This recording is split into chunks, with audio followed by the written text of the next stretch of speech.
Hello friends, कैसे हैं सभी लोग। तो आज हम लोग यहाँ बात करने जा रहे हैं class 10 maths chapter number 4 quadratic equation का एक और पीवाईक्यू, जो कि है पीवाईक्यू नंबर 5, जो कि 2012 में पूछा जा चुका है। बहुत ही अच्छा क्वेश्चन है। तो देखते हैं क्वेश्चन का कहता है। क्वेश्चन कहता है कि a shopkeeper buy some books for 80 if he had bought 4 more books for the same amount each book would have cost ₹1 less. Find the number of books he bought. तो question कह रहा है कि एक shopkeeper ने कुछ books ली हैं, ठीक है। वो बुक्स ली हैं ₹80 की, ठीक है। तो सबसे पहले मैं गिवन लिखना चालू कर देता हूँ ताकि क्वेश्चन जो है वो और बातें जो हैं वो साफ होती रहें। तो गिवन है कि एक शॉपकीपर है, उसने बुक्स ली, इसकी टोटल कॉस्ट पड़ रही है 80। टोटल कॉस्ट पड़ रही है 80, है ना। If he had bought 4 more books, अगर उसने 4 बुक्स और ली होती तो each book would have cost ₹1 less. तो हर एक बुक को उसको ₹1 कम देना पड़ता। देन हमें नंबर ऑफ बुक्स निकालनी है, ठीक है। तो मुझे एक बात बताओ कि कॉस्ट जो है फॉर ईच बुक वो कैसे आएगी। सीधी सा बात है, कॉस्ट ऑफ ईच बुक आएगी टोटल कॉस्ट अपॉन में टोटल नंबर ऑफ बुक्स के, है ना भाई। एक बुक की कॉस्ट कैसे आएगी, टोटल जो हमने कॉस्ट जो है उससे हमने नंबर ऑफ बुक्स से क्या कर दिया, डिवाइड कर दिया, तो हमें एक बुक की कॉस्ट निकल आएगी। बिल्कुल सही बात है। अब क्वेश्चन के ही अनुसार हम क्या करेंगे, यहाँ पे मैंने इसको इस फॉर्म में ले आया हूँ। देखना, क्वेश्चन कह रहा है कि each book would have cost ₹1 less. हर एक बुक पे शॉपकीपर को ₹1 कम देना पड़ेगा अगर उसने 4 बुक्स और ली होती तो, ठीक है। तो अभी उसने कितनी बुक्स ली हैं, तो अभी उसने कितने बुक्स लिए हैं, तो अभी उसने ली हैं 80 बुक्स ली हैं।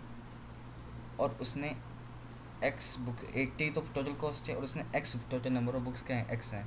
तो मैं मान लेता हूँ कि let total number of books be x, ठीक है। तो यहाँ मैं मान लेता हूँ कि टोटल बुक्स बी एक्स, है ना।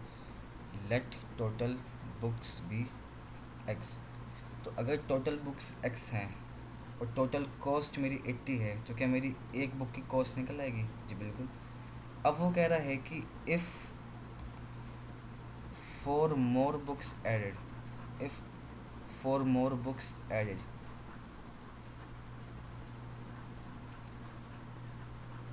तो उसको ₹1 कम देना पड़ता। तो इस हिसाब से टोटल कॉस्ट अभी भी 80 है, लेकिन बुक्स मेरी जो हैं वो x+4 हो चुकी हैं, क्योंकि 4 बुक्स मैंने क्या किया और ऐड कर लिए।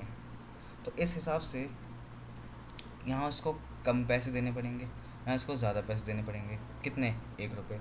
तो ये अगर कम है और ये ज़्यादा है, तो इन दोनों का डिफरेंस मेरा 1 नहीं आएगा, कि यहाँ शॉपकीपर को ₹1 ज़्यादा देना पड़ रहा है और यहाँ ₹1 जो है कम देना पड़ रहा है। यानी 80/x मेरा एक ज़्यादा है 80/x+4 के। तो बस ये मेरी इक्वेशन बन चुकी है। अब इसको मुझे सॉल्व करना है, तो मेरी x की वैल्यू आ जाएगी, यानी टोटल नंबर ऑफ बुक्स मेरी आ जाएगी उसकी वैल्यू। तो करते हैं, तो 80 इंटू में x+4 माइनस का 80 x और अपॉन में x+4 इक्वल टू में 1। अब यहाँ से मैं क्या करूँगा, इसको क्रॉस मल्टीप्लिकेशन करूँगा। तो जब क्रॉस मल्टीप्लिकेशन में करूँगा तो ये बन जाएगा 80 अपॉन में x+4 minus 80x equal to x+4। अब मुझे इसको सॉल्व कर देना है बस। तो 80x प्लस 4 इज 32, तो 32, ठीक है, और 0 था वो 0 मैंने लिख दिया as it is. Then minus का 80x is equal to x square plus का 4x, एक्स स्क्वायर प्लस का 4x। Then 80x and minus 80x क्या हो जाएंगे, कैंसिल हो जाएंगे, तो कैंसिल हो गया। तो एक्स स्क्वायर प्लस का 4x माइनस का 320 इक्वल टू में 0, ये होगा ना।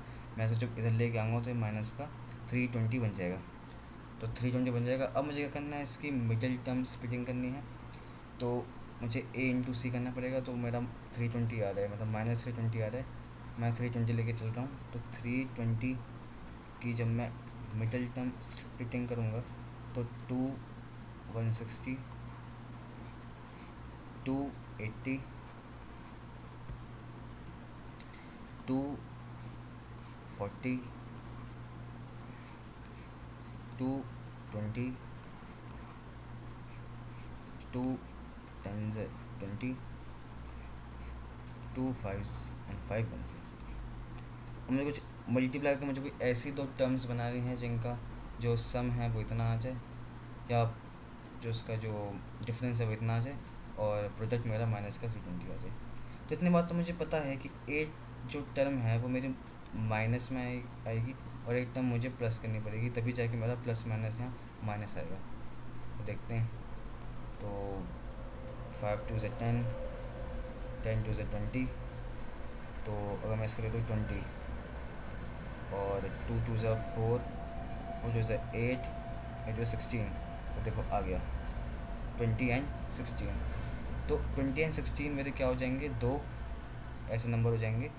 तो मैं क्या करूँगा कि अब एक्स स्क्वायर प्लस का 20x माइनस का 16x minus 320 equal to 0। Then x square plus का 20x, और जब मैं माइनस का साइन कॉमन लूँगा तो मेरा जो माइनस 320 है वो प्लस का 320 बन जाएगा equal to 0। Then x common निकाल लूँगा मैं, then x plus 20, then minus, अब मैं 16 कॉमन निकालूंगा तो 16 बाहर आ जाएगा, x प्लस, अब 16 को मैं इससे कॉमन निकालूंगा तो मेरा आंसर आ जाएगा 20। ठीक है, चाहे तो करके देख सकते हैं आप लोग। तो जो मेरा फाइनल आएगा वो मेरा आएगा x माइनस का 16 और x प्लस का 20 इक्वल टू 0। तो x माइनस 16 इक्वल टू में 0 और x इज इक्वल टू 16। अब x प्लस का 20 equal to 0 and x is equal to minus का 20। अब मेरे जो है दो वैल्यू आई है, एक ये x इज इक्वल टू 16 और एक ये x is equal to minus का 20। पर यहाँ एक चीज़ है नोट करने लायक कि एक मेरी वैल्यू आ रही है नेगेटिव और एक मेरी वैल्यू आ रही है पॉजिटिव। ठीक है, तो क्या कभी बुक्स की वैल्यू नेगेटिव हो सकती है? नहीं। तो जब भी नहीं हो सकती तो मैं यहाँ इसको लिख दूँगा क्रॉस, यानी वैल्यू नॉट पॉसिबल। ये क्या है? Not possible. क्यों? क्योंकि मेरी कभी भी जो है बुक्स की वैल्यू वो नेगेटिव नहीं हो सकती। तो मेरी जो वैल्यू है बुक्स की वो मेरी 16 ही है। तो मैं लिखूँगा end statement, so the total number of books are कितने हैं? 16 and not -20 as it is not possible। तो ये एंड स्टेटमेंट आपको लिखनी ज़रूरी है, इसके भी आधा एक नंबर होता है। तो इसी तरीके से हमने इस क्वेश्चन को कर लिया है सॉल्व। और ये क्वेश्चन आपका आता है 2 या फिर 3 नंबर में, मोस्टली ये 3 नंबर में क्वेश्चन ये आता है। और ऐसे आपको लिखना पड़ेगा, पहले आपको लेट करना पड़ेगा कि let the total number of books भी x, उसके बाद आपको जो है ये दोनों कंडीशन जो मैंने बताया था 80/x और 80/x+4 ये आपको बतानी पड़ेगी, और फिर आपको इक्वेशन बना के फिर इसको सॉल्व करना है। और दोनों आपको जस्टिफाई भी करना पड़ेगा कि -20 क्यों नहीं है और +16 क्यों है। तो यहाँ मैंने देखो किया हुआ है कि 16 है और -20 नहीं है, क्योंकि वो पॉसिबल नहीं है। क्यों पॉसिबल नहीं है? क्योंकि number of books can not be negative, चाहे तो हम यहाँ लिख भी सकते हैं, पर इससे काम चल जाएगा।